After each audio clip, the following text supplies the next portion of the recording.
we have got a fun one for you guys here today. Yeah, this was a good episode. I liked it because with the topic that we chose, we took it from two very different perspectives. So I feel like both of the things we had to say in terms of like just our tips and all of that was really, really insightful because, yeah, I was worried we were going to say the same thing and we had two different perspectives. So that was cool. Absolutely. So we've got a good one where we're giving you guys tips to having a successful wedding reception. Mhm. The grab bag was pretty cool today too. Yeah, good grab bag questions. I felt like they gave us like, oh, what would you do? You know Right. what I mean? And then we hit you up with our favorite tracks that we like to play in the rock and alternative genres on the dance floor. So Some good ones. Something a little different. Yeah. All right, let's get to it. Let's do it. What do you like better, Christmas or wedding season? Mr. Gray. Yes. The answer would be wedding season. Bingo.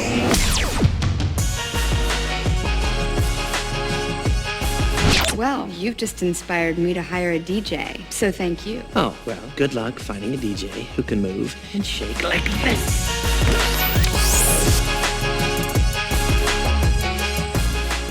You are now listening to Cutmaster Cast. Yo, yo, yo, yo, yo. What's Welcome up? back Yo, to yo. another round of the Cutmaster Cast episode number 8. Numero ocho. Yeah, where we discuss our local events, the DJ and music scene, and wedding industry topics. My name is Chris Romero, Yo, yo, yo. My name is Tony Pacheco. and we are DJs here out of Albuquerque, New Mexico with Cutmaster Music. And we have a fun episode for you guys today. Yeah. We are going to give you 10 tips to make your wedding day successful. And then we've got a few questions that we've pulled out of the grab bag once again. Yep. And on today's segment, when we go back to the music, we are going to give you our top rock and alternative tracks that we like to play at our events. Yeah, rock and alternative, I feel like are hidden gems. I feel like if you find the right crowd who's loving that kind of genre, you can have bangers, you know? Totally. So I'm excited to see what you came up with that Mm-hmm. and to share mine. But as always, we get every episode started off with our local events. Once again, quiet week for me. I didn't have anything this weekend. Yeah, I took the weekend off because I went to a festival in Arizona. I'm wearing the merch, M3F. It was a super, super fun fest. It was like indie as well as like disco house and like a bunch of different kind of just artists. And it was fun because it was in the center of Phoenix, downtown Phoenix, and they had just a bunch of good vendors. It was all separated really well, so there was no lines for anything like the bathrooms or like food or anything like that. They had free water as long as you had like a Camelback, and the stages were separated far enough to where we were able to like experience all of it in a good time, but it like wasn't too far to where you're having to like trek from one end to the other for one artist you want to see or what. But it was fun. Yeah, indie vibes on Friday and then a lot more like dance music vibes on Saturday. Nice. Who was your favorite artist that you saw? You know, I had to Purple Disco Machine was a home run, dude. Their mixes. Oh my gosh. I love their the Lizzo mix of About Damn Time. That one's good. So they were really, really fun. And then there's this artist called Toro Imoy, and they are like an indie kind of artist. They're featured on a Flume song that I was like, oh, okay, I know that one. But my barber was telling me about it, and I saw them, and I loved it because I'd never seen them before or heard of them.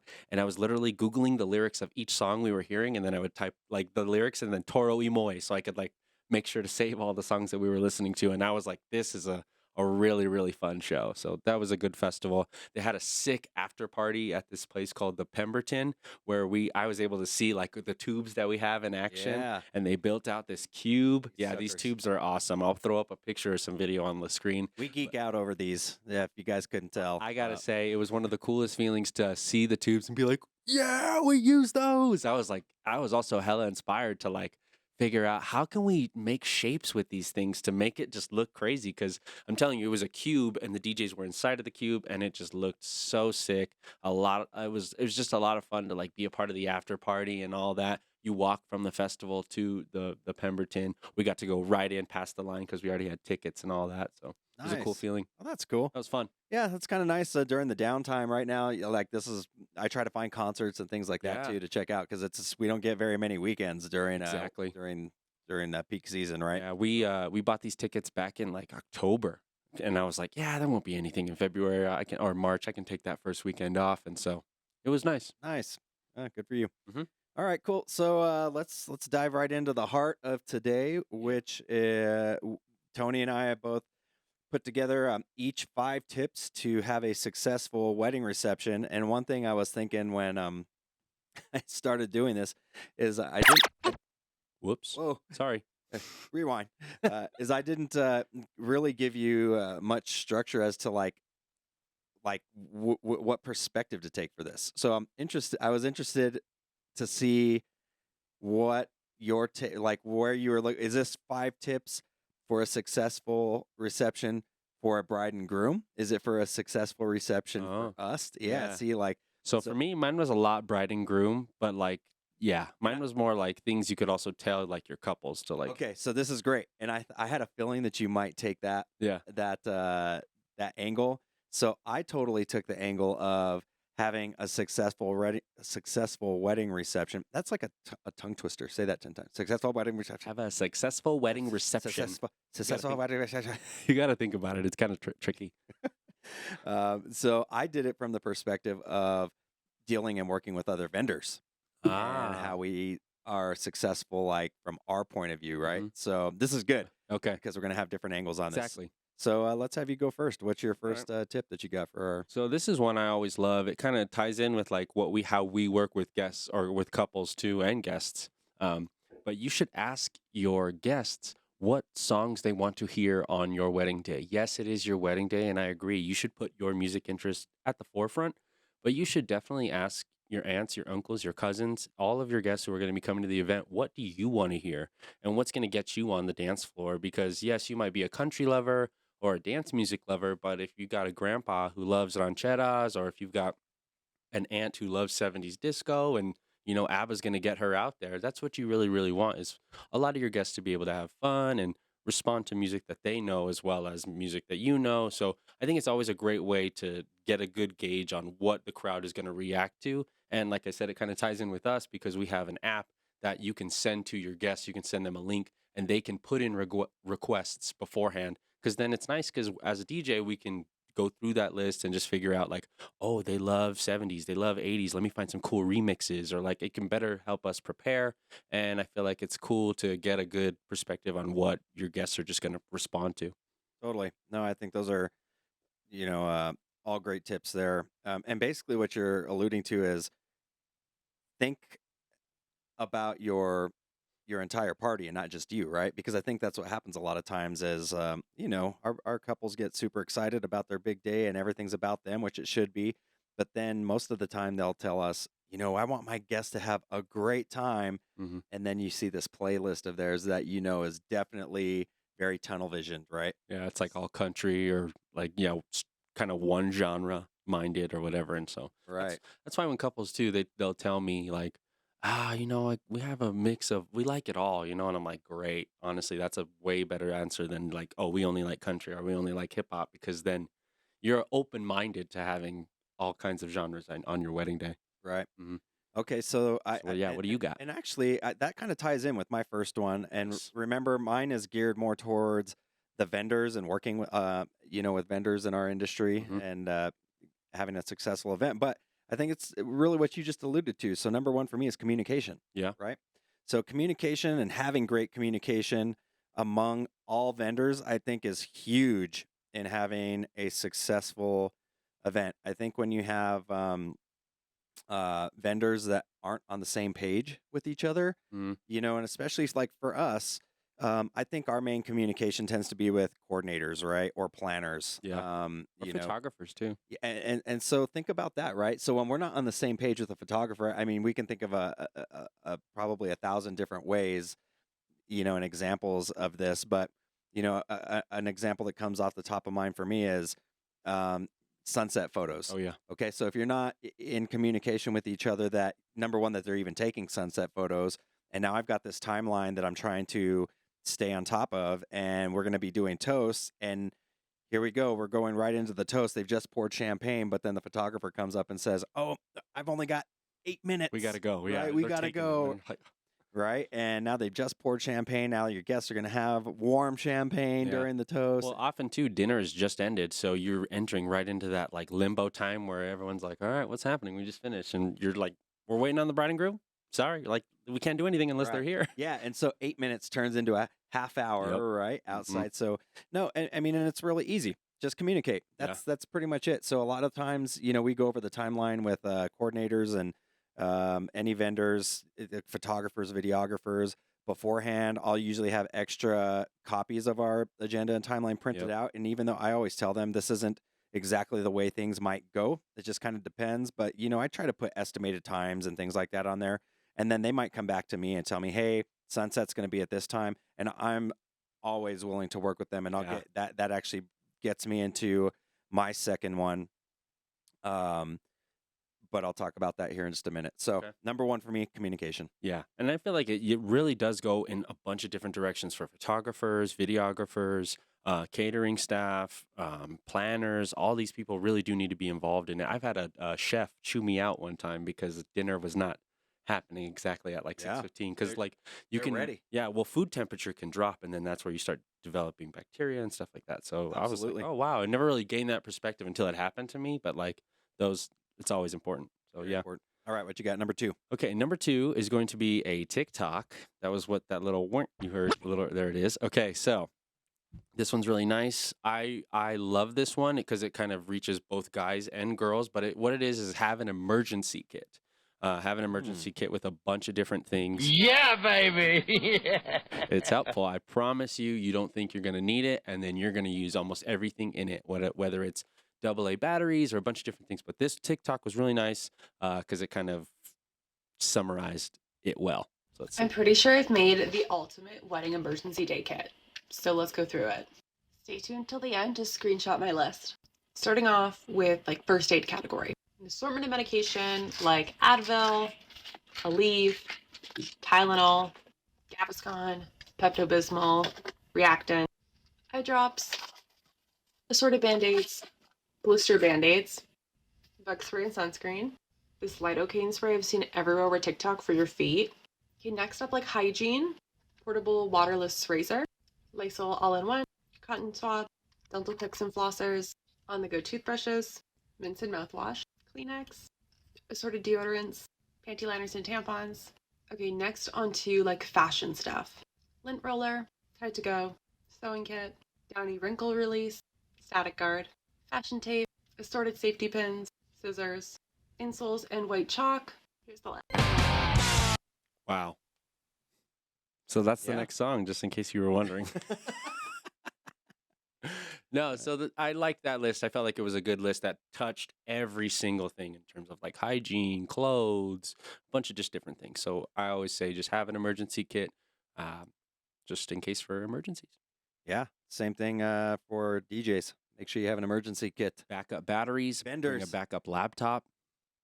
What else can you bring? That's a good one. I didn't have that on my list, but I like that. Absolutely. Oh yeah, extra set of headphones. Yep. For real. I forgot my headphones today, as you can see, and we have, as a DJ company, we had a couple extra pairs. We got so a few. We got a few it sitting worked laying out. around the office. So yeah, no, excellent. Okay, Nice. sounds good. Be prepared. Okay, number two for me, for vendors, being flexible. Yes. All right. I think to have any successful event, you have got to have flexibility. So you know what they say, stuff happens, right? So you've got to be flexible when the unexpected arises. Yeah. I always tell people for like timelines, it's more of a guideline than a timeline because, things happen. Absolutely. So just, you have to be able to adjust and improvise on the fly a lot of times. So let's go back to our example with the photographer, right?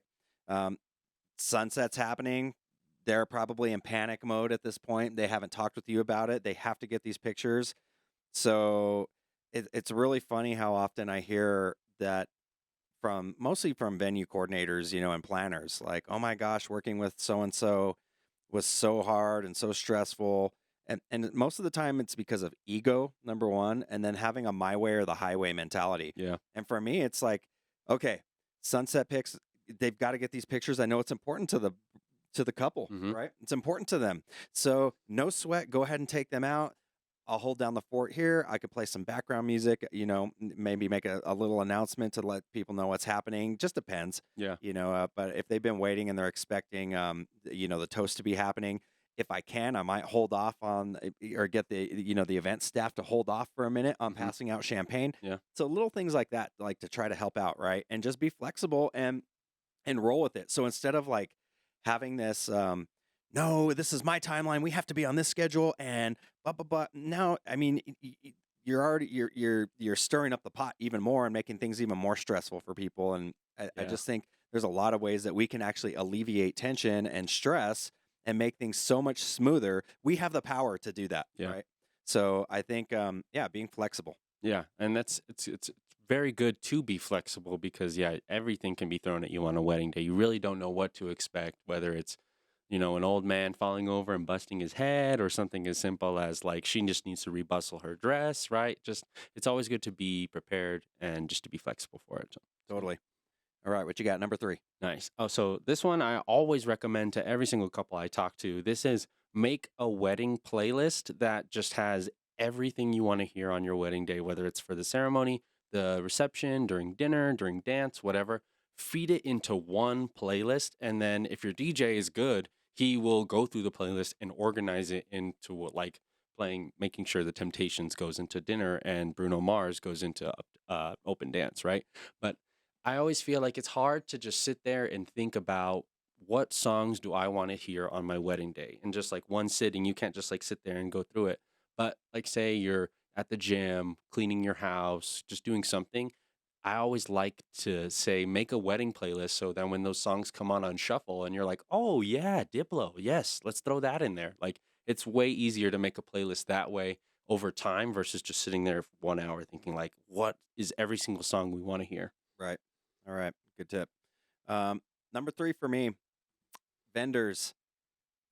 To have a successful wedding reception, we need you all to be professional. I mean, it's a no-brainer, right? Yeah. It's a no-brainer to me, and you would think, "Oh my God, Chris, I already know this." Well, I would think everybody would know this, but I cannot count how many times I talk to my coordinators and my planners out there, and they're like, "Oh my gosh, like so and so showed up wearing a t-shirt and jeans, and DJ that way, right?"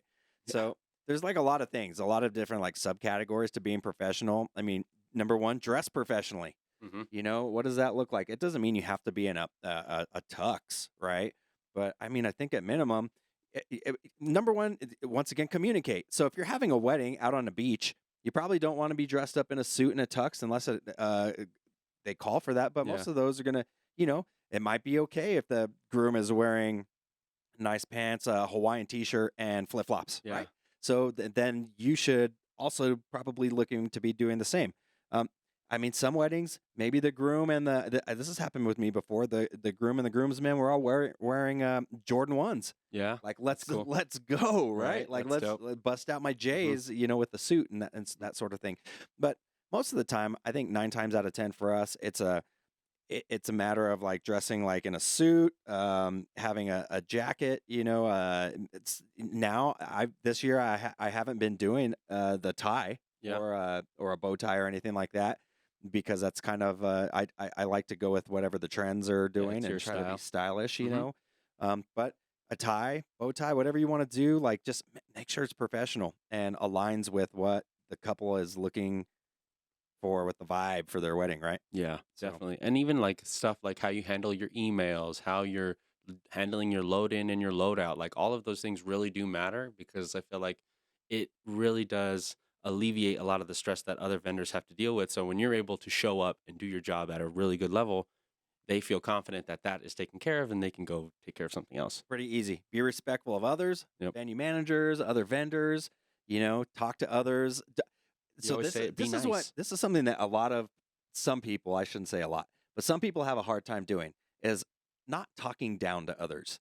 And this happens a lot of times with like I find it like maybe some venue coordinators, as those that aren't familiar with us, right? Yeah. So they automatically treat you as if you don't know what you're doing. You're like Yeah. right off the bat without knowing and they'll talk down to you. I hate when that happens in meetings, Yeah. in sales meetings or whatever, or like in planning meetings where they're like, they don't think I know what I'm talking about, but it's like, It's just frustrating sometimes. Yeah, they don't think you know what you. It's and- like, wait a minute, I've been doing this for like almost 20 years. Yeah. I haven't seen you before. I've been exactly. around every right, like everywhere in town, and know these venues inside out. Yeah. You know, but and I also try to make sure I don't do the same thing.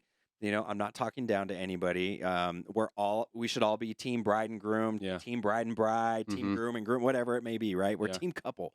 So we should all be looking to do whatever we can to alleviate any of our events and just make them as good as we can. And just being professional, I think, is a big part of that. Yeah, definitely. All right, number 4 for you. Number 4 for me, this one, we've kind of talked about it in the past a little bit, but end your event early, end your wedding early. Now, what I mean by that is strategically think about ending at the right time, whatever that looks like for you. But I always suggest ending at 10, 10:30, 11, even though you think you're going to go till 12, 1 o'clock. You know, it's a long day and all of that. So I think it's super smart to strategically think about an ending time versus we're going to party all night. Yeah, I think that is very important. That's a great tip because I can't count once again how many times I've had a couple come in and we're gonna party. This is gonna be the party of the century, right? And Yeah. we're going hard till midnight, probably 1 o'clock. And I'm like, okay, well, what time are you getting married? And they're like 2 o'clock in the afternoon. And I'm like, okay, let's think about break this it here. down the day, Let's break this down. right? You're going to start at 2 o'clock, all right? So you're going to have your guests that are getting ready probably at about noon. Yeah. Okay, so they started getting ready for your event around noon, 1 o'clock. You're asking them to be there at 2. Okay, we're going to probably, I mean, based on your timeline, we're not going to start dancing until 8. That's 6 hours. By 10 o'clock, that's already 8 hours. That's a work day. Yeah. Okay, and now you think you're going to be going strong with Right. 40 people. Yep. There's going to be 40 people at your wedding, and you're going to be going strong until midnight, 1 o'clock. Probably not. Probably not. No. So yeah. So yeah, no, and that's what I found too. So this is one thing that I've always loved about Los Poblanos weddings and weddings like at maybe Old Town Farm, some of those places where they have Nature Point. Nature Point. They've got strict Sound ordinance. ordinances in place, and the times. I mean, 10:30 that's it.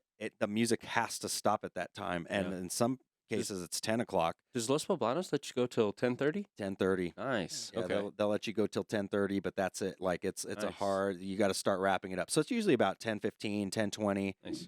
We're getting last song at about that time, and wrapping things up. And Cool. but it's perfect because you still have most of your guests are still there and on the Yeah. dance floor, and you can go out fist pumping with a great feeling, and everybody's leaving your event feeling good, and they're happy, and we're not sloppy drunk, and no craziness like that, and I think people leave your event with all the right feelings instead of just every now and then you get the midnight weddings, and everybody that's leaving a midnight wedding is leaving feeling like they're worn out, they can't wait to get home, and that's how they leave your event feeling as Yeah. opposed to the alternative, which I just think and then you know what, take your 10 15 people from the wedding party, whoever that want to go out and Mhm. still keep it going, and find a club or an after party, a Yeah. lounge or something like that. Bar. Yeah, where there's energy in that spot, Yeah. right? We've worn them out. I mean, if at a Cutmaster event, Yeah. you know what? They're gonna After be an hour and dancing. a half, you're going to be dancing, and you are going to be worn out. Yep. Guaranteed. It's true. So, all right. I forgot what number we're on. That was number 4, right? Yeah. So, okay, so this one actually I think can go not only for vendors, but we don't think about this, I don't think, especially as DJs, all right? But definitely couples should be doing this. And easy. Enjoy yourself. Oh yeah. Have Have fun. Oh my gosh, this is a celebration, right? So DJs get caught up doing this, and they're looking at their laptop and Serato, and we're too cool for school, and we're mixing in, and we got a DJ, and then we sit there and we watch the dance floor for about 30 seconds, and I got to start looking at my next song, Mhm. and I'm really and I'm in the mix. Leave me alone. I'm mixing. Yep. Don't talk to me, right? Oh my gosh. Stop. Yeah. Have fun. Okay, if there is a blueprint for someone to watch having a good time, he's sitting right next to me, right? You gotta have fun. So I thought that at events like that I have a pretty good time. Like, and I have my moments. Definitely, I think I have my peaks and valleys through any event. But this dude is at 100 like all the time, which is awesome, right? So if you've got the energy, absolutely, Yeah. But I think at the end of the day, what it just really comes down to for us, like when we get in the music, I think that's why we kind of got into DJing. It's the love for the music at the end of it all. And Right. really at the end of it, I'm just grooving and I created something and I'm like, oh, this is sick.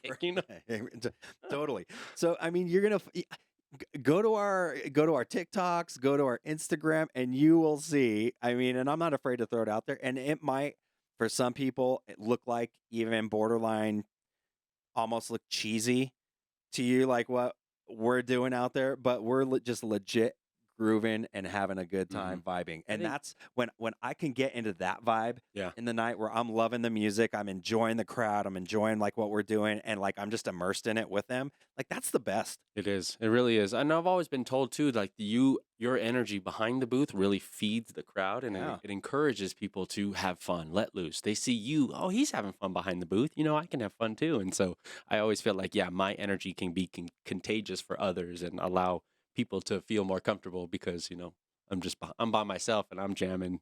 And so they're like, oh yeah, he's having fun. So But I think this goes for couples because I think some couples get so caught up in micromanaging their wedding, right? tough. And that they can't have a good time, that they just can't release it and go out there and be with your friends and just let go of it and have fun. You're at your wedding. It's the biggest day of your life. Like some of them are so concerned, like, when's this happening? When's that going to happen? When's this? Where, and you can just see that their mind is in a million different places at once and they're not in the moment, right? Yeah. So. And I feel like for us, we really do a good job at setting expectations in planning meetings so we can really give them the confidence to just let loose on their wedding day because they know that Chris at Cutmaster has everything taken care of, right? They don't have to worry about, is this going to be done? Because we've already talked about it, right? So we do a really good job at just instilling confidence that they don't have to worry about it at all. We have your back on your wedding day. Yep. Okay. Last one, number 5. Number 5. This one's interesting. It's kind of it's how do I say it? It could work in a few different ways. So what I'm saying is schedule a time to eat dinner, not necessarily at the dinner time. So you can use that time to go talk to guests, to go mingle or whatever. La Fonda does a really, really cool thing where they set this expectation beforehand and the bride and groom or the bride and bride, groom and groom, they will have dinner during the cocktail hour up in their private room, which is cool because they'll eat for maybe 20, 30 minutes and then they'll come back down and enjoy themselves with their guests during the cocktail. But also too, during dinner, they have all the time to just visit and go talk about. How many times, and that's a great thing because when you're at your wedding, you are getting pulled 1,000 different directions all the time. Yeah. Everybody wants your attention. And then you've got, especially with bigger weddings, the larger your guest list becomes, the more and more people are they understand, like, they can't have a lot of time with you. So they're all trying to find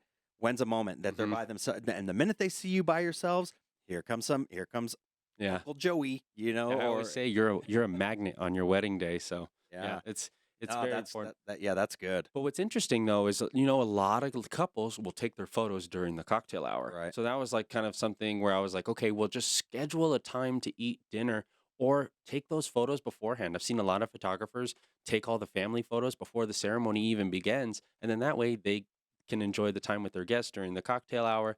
But what's cool too about that specific thing during at La Fonda is in the chaos of your wedding day, you get 30 minutes to just be with your significant other. And it's a nice time to just kind of decompress. You just got married, but it's a nice intimate moment for you two. And then you can go and say what's up to your couples or your guests. Sorry. Yeah, I dig it. Good tip. Okay, my last tip here for vendors, all right, to have a successful wedding reception. Once again, it's a no-brainer. Be prepared. Yep. Be prepared, people. All right. So for us as DJs, I need a timeline, not the day of, right? So we always we give our couples a planning app that they are able to do the minute they book. Okay, and most of our couples are booking us out a year in advance, if not longer, right? And so right away, I give them the app. they're able to go on there and create agendas and timelines. The app is also given to their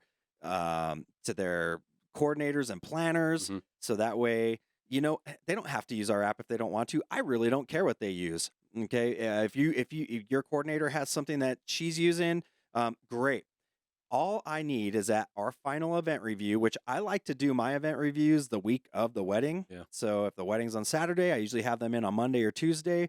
And I know a lot of people like to do them way in advance and a month, 2, 3 months beforehand. I can't do that. We have too many events where if we do your planning, your final event review 3 months before, I'm going to forget stuff.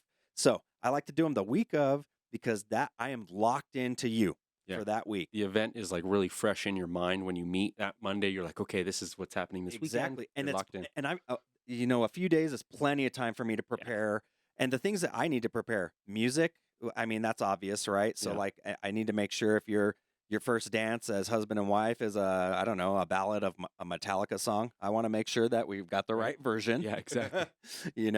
But we go through all of that stuff, but then also even for me to prepare, and curate your list for the night. So the preparation, a lot of that is me beforehand getting to know you as a couple. What are you guys into? What do you enjoy? What do you do in your free time? What kind of music do you listen to? And like Tony alluded to before, creating that playlist. Yeah. When you create the playlist, now I know within that year of time, like what songs you're listening to, what you like, what you have taken into consideration for your event. And now I can look at that and I can start building another custom list on top of your list. Yep. Right. That allows me to really, that's where the magic happens throughout the course of a night, where I hit you with the unexpected songs that you didn't know you needed to have. Yep. Right. Yeah. You see them, they like, oh, we love 90s hip hop. And you're like, okay, then obviously Return to the Mac, but it's not in the playlist, but oh, that one's going to hit. Like I'm going to play you a song in the top 5. We'll talk about the hip hop. Okay. All right. Even though it's a rock, we're going to be talking about rock tracks. Ooh. But let's just say you liked hip hop. Yeah. Right. But then he really likes rock.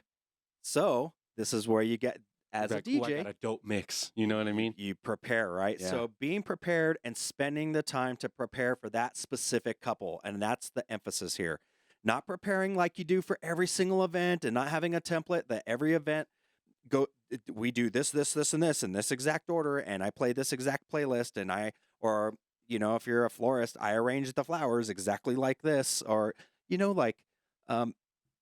really take some time, give them we all talk about giving our couples a unique, special experience, like legitimately do that. Yeah. Yeah. I So- feel like, you just want to make sure you're prepared and doing all those little extra things so that when wedding day does come, it's a smooth sailing ride, right? Because then that way you're not having to, I don't know, download MP3s that you need. Oh, I didn't get the first dance song, something ridiculous like that, like. I mean, I'm even scripting out what I'm going to do for a grand entrance. Yeah. I I like to practice my grand intro with like my couple's names. Like all the week before, I try to like say it just casually. One big tip that I love to do on wedding day, I will repeat their names in my head or even out loud all day. So I'll be like, I got to take a shower for Justin and Jamie's wedding today. Whoa. Whoa. I got to make some lunch, so I'm ready to go for Justin and Jamie's wedding. I'm saying that literally all day. I thought you were going to take a shower with Justin and Jenny. Sorry. Justin and Jamie, the hypothetical, right? No. But yeah, stuff like that, right? So then when I can just acknowledge their name is just locked into my head. Yep. What was it, Justin and Jenny? Justin and Jamie. Jamie? I don't know. Jamie? I just said random Right. names. Especially when you have 2 J's like that. Yeah. Justin, Jamie. And then the night before you did a wedding for Jeremy and Jessica. Yeah. There you go. Oh my gosh. I have Annabelle and Andrew, or it's either Angela. It's Angela and Andrew, See? I believe. Yeah. See? So many Uh-oh. A's. Uh-oh. It's why we prep. Why we That's prep. right. That's right. Okay, so be prepared. Yep. All right. Those are our tips. Yep. Those are Tony's tips. Like, actually, I love that because it was centered around the actual couple, Yeah. and then mine was more for vendors. So you get a little bit of some bit of business hacks there, and kind of what our approach is towards having a successful wedding reception. Yep. I liked it. That was really, really good. All right, so let's move on. Yeah. Thank you. That was amazing. Let's move on to What do we got now? The grab bag? Yeah, I Yeah, got it. let's- I honestly only have one grab bag. Oh yeah, grab bag tunes. We're back. Huh. Yeah. Grab bag tunes. Yeah. That was pretty good. That's our new jam. Uh-huh. All right, what you got? So this one is centered around DJs like opening the dance floor. Oh. This one's interesting. Suggestion. Oh, let's bring it back. Start it over. Suggestions from a wedding DJ. Opening the dance floor. That might have been a little bit misleading. I'm going to tell you a couple things that I don't think you should do. It comes up occasionally. I have people that ask me to invite guests out halfway through the groom dancing with the mom, because usually that's when we open the dance floor, and it just doesn't work very well. Let me tell you what happens. People are hesitant to come out to interrupt that dance. So even if I say, ladies and gentlemen, come out and join our groom and his mom, people are looking around like they don't want to come out and interrupt. And by the time they do, the song is pretty much over. I have found it to be very clunky, and it doesn't work very well. What I do think you should do is finish the dance, or shorten it if you'd like, and then invite everyone out to join the bride and groom for a slow song. That gets everybody on the dance floor, and then at the end of that song, I kick it into gear. And while we're on the subject of things that don't work well to open the dance floor, the anniversary dance is lovely. I love doing it. I hate opening the dance floor with it. Opening the dance floor, obviously I'm trying to get everybody to join me on the dance floor. The anniversary dance is completely counterproductive. I am literally inviting people out and then kicking them off. Doesn't work well. Yep. So there's that one. I liked how they talk about how they invite. I never really thought about that perspective on it feeling awkward, because I'm always Totally. about it. About Yep. yeah, you should invite them to come to the dance floor, and then people are like, oh, should I go dance? Like, it's weird. I couldn't agree with them more. I know there's people. So most of the time when people want to invite others to join them on the dance floor, it's because they themselves have like this phobia, right, of being out in front of people, Yeah. the center of attention. Mhm. They're not they're introverts. So they want to be in the middle of the crowd. Yeah. But the problem is that you're creating a moment, and he hit the nail on the head. Here's this moment with you and your mom, or you and your father, and now by inviting, even though you're inviting them out, they feel like they're interrupting you, and nobody wants to be the first one to go out there. Yeah. So it really is an awkward kind of moment, and I couldn't agree with him more. You know what? Just shorten it. Let's fade out, and let's put a nice end cap on the dance, and then start another dance, and that's when people feel like it's okay to officially come out into the dance Yeah, floor. like inviting them for another slow dance and then kind of transitioning into other things like that. Don't make them feel like they're interrupting a special dance. Yeah. And that's really what that feels like. A couple things that I've done in the past that I've seen work was we did like a remix, right? So we played, I don't know, What a Wonderful World, Louis Armstrong, and then we threw a backbeat over it, and then the song actually built. So we made like a custom mix to help encourage, it was I don't know, What a Wonderful World, Louis Armstrong, into September, Earth, Wind, and Fire. And then it was okay, we're going to start inviting people onto the dance floor. So the energy of the song allowed it to shift and let people know. That feels like you're going into something different. right? Exactly. So I feel like you don't want to invite them to join you for the mother-son or the father-daughter, because that can just be weird. But yeah, inviting them for a slow song and then going into it, or maybe doing a cool mix. That's my favorite. I think that's sick, because it always catches people off guard. And if you can prepare a mix and send it to the couple beforehand, sometimes they can do a choreographed dance and stuff like that. And that's the fun stuff. That's what makes it unique and away from the cookie cutter wedding stuff. Okay. Cool. I've got one here. This was off of, I believe, DJ Idea Sharing, which is a group that I'm a part of. And this was just interesting. It was a comment that says, was writing up a list of do not plays for a wedding coming up, and this was in the notes they sent me. Do not play country music. This is a wedding, not a divorce. Oh my gosh. I thought that was funny. So it just led me to thinking more about, okay, handling do not playlists, right? Yeah. So what happens? And I can say this hasn't happened in a long time for a good reason. But I would say early on in DJing, sometimes you would get couples that would put entire genres, right, of music in their do not playlists. Absolutely no country. Absolutely no hip hop. Absolutely no rock. Or, Yep. So what's your take on on something like that, where you have an entire genre. I think if they give me a whole genre, I understand that that's not maybe their favorite type of music. But what I also like to ask them is, would it be okay if, say, if it was requested more than once? Would it be okay if I played it? Or what if we played that song when you weren't on the dance floor, right? Like kind of pitching it in a way where like maybe you're off getting a drink somewhere and then we can squeeze in a rock or country song or something like that. Because I've had like couples who are like, oh, we hate that ranchera stuff, but we know our grandparents love it. So Right, when right. you see us outside, throw that on. It's funny, right? Because sometimes, you would get couples that are like, I absolutely hate country and I want you to play nothing but rap and hip hop. And then you go into their wedding and everybody's wearing nothing but cowboy boots and, Yup. and cowboy hats. Yeah, and that kind of plays on the first tip that I was saying was, ask your guests what they want to hear. Like, yes, your music tastes are important and they should be at the forefront, but if you want everybody to have fun, everybody listens to a bunch of different kind of music, especially if you have a guest count of 100, right? No, not 100 people aren't going to be all loving one specific type of music. So this is where I think it's really important, all right, for us to align with the right couples. So if Yeah. I have a couple that comes in and they say, we want, and this has happened. So this is what's crazy. Okay, we don't like top 40. We don't like rock. We don't like hip hop. We don't like dance music. We don't like country. Or like into indie folk. I've had that. They just don't like anything, right? Like whatever. And then you ask them, okay, so and I'll ask them, okay, so 80s is okay. You didn't say anything about 80s. No, we hate 80s. Okay. And then you'll then okay, well, tell me a little bit about what you do like. What's on your what's on your iPod right now? Yeah. Oh, Rihanna, Beyonce. Top 40. Yeah, top 40. And I'm like, okay. So when I have couples that come in like that and they just like they're really trying to bottleneck you, and I think that's where it makes it very, very hard on a DJ, especially DJs like us.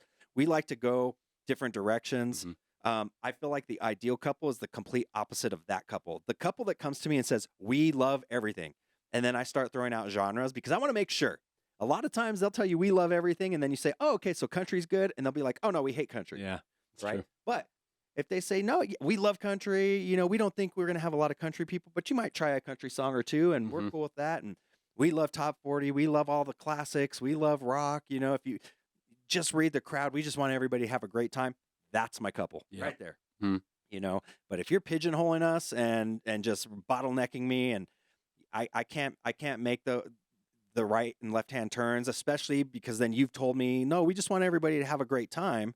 Well, when I start going these different directions and you're absolutely telling me I can't do that, I mean, you're asking me to build a house with a 2x4, a nail, and a hammer. Like it ain't going to happen. Ain't gonna right? happen. Yeah, exactly. So yeah, it's tough. I feel like, you want to go in with an open mind for your do not playlist. But of course, like if you absolutely hate Rihanna or Dua Lipa or whatever, right? Like Totally. put them in there. Yep. But- No, and I would say most of the time, the do not playlist, it ends up being usually like a random song, right? Yeah. Like for whatever reason, it reminds them of an ex or something like that. Exactly. And they're like, yeah, could you just play No Simon and Garfunkel? And I'm like, well, that one's easy. no problem. Yeah. Never played them. Right. No, yeah, it's I'll get some weird do not plays. Dua Lipa was the big one. They were like, we hate her. Do not play. And I was like, wow, she's got some great music. But But hey, we I get it. love Rihanna. Yeah, right. It's like, So weird. all right. Okay. Okay, cool. What's your next one?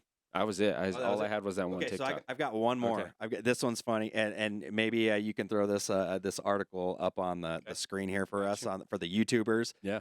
So this is interesting. I'm going to read this to you and read the headline. This was this came off of a DJ site, but it's actually from the New York Post. Oh, there's a Nice. video here. We'll throw that up. So check out this video. The headline is "Wedding Venue Owner Points Gun at Florida Newlyweds During Reception and Yells Get Out." So- What? Okay, I'm going to read a little part of this. Okay. A Florida couple's marriage got off to a rocky start when the owner of their reception venue pointed a gun at them and ordered everyone to get out after a row over the music. So, insane video posted by Jonathan Campo, the DJ and cousin of the bride, shows the irate man waving the weapon and shouting at the terrified guest. So basically what happened was it sounded like they were up against their time. The more you read this, look at this guy. Yeah. The Oh venue my owner gosh. came in and he's just screaming at them, get out, don't make me, get out. And he's pointing a gun at the guests. Nuts. What do This you is do? Crazy. What do you do? What happens? I'll turn the music off. I mean, at that point, I mean, so is it like under contract? What song you playing? Oh, I'm not playing a song. Bop Gun by Ice Cube. Yeah, right. I don't. Oh my gosh. Yeah. This guy Did he was get arrested? Yeah, he got arrested. Look at that. One guest says she goes, I was terrified. Yeah. I wasn't sure if I was going to be going home without a family member. Like, could you imagine? That's Venue owner comes in and starts pointing a that's gun around. nuts. Yeah. I mean, they Like, if he yeah, wedding's over. what We're done. what were they doing though to him to get either he was a hothead or like they were pushing some limits for him to feel like he had to pull a gun out. Apparently this thing went from 0 to 100 just like real quick. Like, That's scary. yeah, I mean, guy just he lost it for whatever mean, reason. I've had There's a video of venue this guy. get mad at me because it was like 10:05 and we were supposed to be done at 10, but never a weapon pulled on me. Shout out you guys in Albuquerque. Thanks for never pulling guns on us. Man, seriously. Yeah, this is I can't imagine, honestly. No, don't worry. We're getting out like right now. Yeah. And I need everybody, all 100 people of you in here, just grab a cord, Right? Help us out. grab a speaker stand, like we're out of here. No worries, we're Oh leaving. my gosh. I was in Florida. Yeah, good fun. Good Gotta fun at love that wedding. Florida. Phew. Florida man pulls gun on wedding guests. Good Lord. Okay, so we got about I don't know, 10 minutes or so left here. Yeah. Let's get out of the grab bag, and we are going to go into our final segment.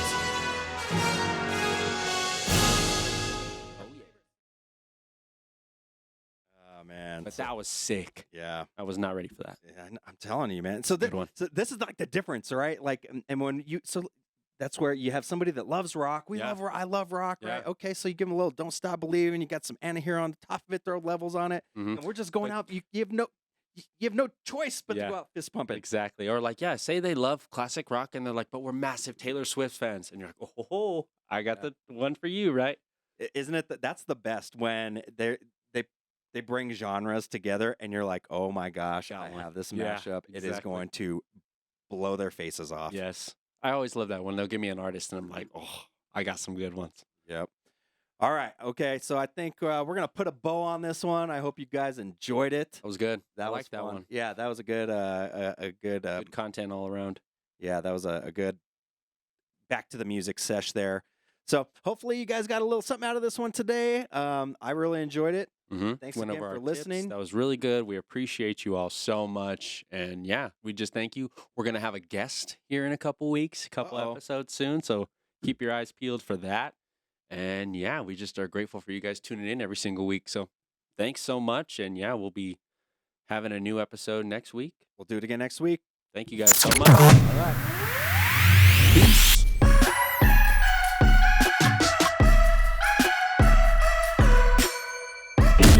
Thanks for checking out the Cutmaster Cast podcast. Make sure you stay tuned with all things related at www.cutmastermusic.com.